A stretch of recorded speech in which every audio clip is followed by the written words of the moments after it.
J'ai voulu parler d'un homme de 50 ans qui est en pleine crise de la cinquantaine et qui va voir ses valeurs les plus profondes, son amour pour sa femme, son amour pour sa fille, s'effondrer, une nouvelle femme arriver. Autour de lui, il y a la crise financière.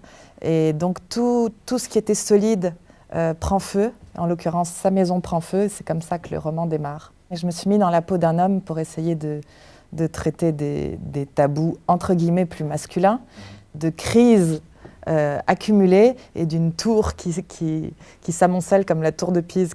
Et déjà, il y a une phrase qui m'a donné une piste, qui est une phrase de Michel Serres, je crois, qui est absolument passionnante, qui dit, à son sens, que pour lui, la vraie réussite, c'est le développement intégral de son individualité la plus profonde, sans écraser les autres, mieux peut-être en les aidant.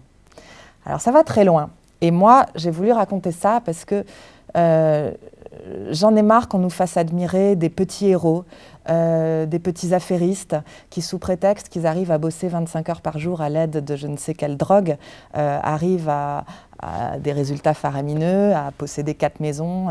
Ça ne m'intéresse pas, c'est faux, c'est complètement idiot. Et je sais que aussi bien les ados, les gens de mon âge, que les personnes plus âgées admirent réellement des gens qui réussissent un tout. Et la réussite est faite d'échecs, de failles, de tout ça. Et j'ai voulu raconter ça. Mon livre se passe en temps de crise.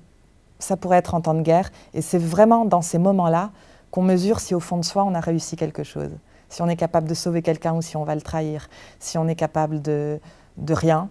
Et puis c'est jamais ce qu'on croit qu'on découvre de soi et des autres à ce moment-là.